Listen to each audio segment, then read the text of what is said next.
ही बोल रहे हो, कुछ नहीं।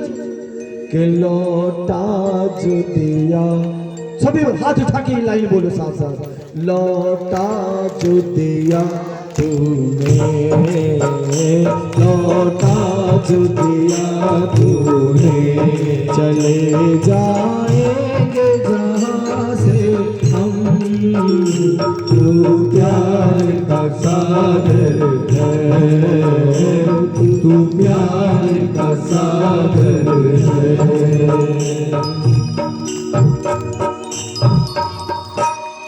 मेरा कन्हैया, मेरा माधव, रथ थोड़ा धीरे किया, सोचा सबको देख लूं, कौन कौन मेरे विरहा में मगन है। देखा तो उनमें राधा नहीं थी। राधा कहाँ है? रथ रोको, राधा कहाँ है? सखियों से पूछा, सखी बोली राधा उस वृक्ष के नीचे रो रही है अकेले।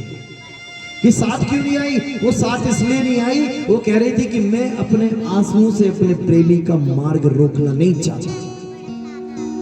प्रेम किसी को बल देने के लिए होता है, प्रेम किसी को पुष्टि देने के लिए होता है, प्रेम किसी को मजबूत करने के लिए होता है, प्रेम किसी को कमजोर करने के लिए नहीं होता।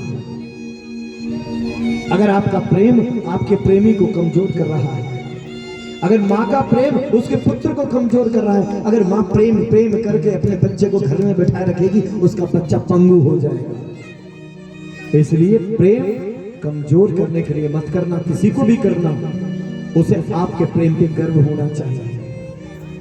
राधा को ढूंढते ढूंढते मेरे कन्हैया पहुंचे और राधा रो रही है। कन्हैया ने कहा क्या हुआ, तू अकेले क्यों रो रही है? आंसू सोचे कि मैं रोना तो नहीं चाहती थी माता। कृष्ण तुम आओगे कब? तुम जा तो रहे? कृष्ण ने कहा मैं आऊंगा परसों। मैंने सब गोपियों को यही बोला है कि मैं परसों आ जाऊंगा, तुम चिंता क्यों कर रहे हो? राधा कह रही मैं जानती हूं तुम एक बार जाने के बाद वापस कभी नहीं आते। यही हमारे जीवन में है भक्तों। कृष्ण एक बार जाने के बाद वापस नहीं आते, इसलिए अगर वो आ जाए तो उसके चरण पकड़ लेना।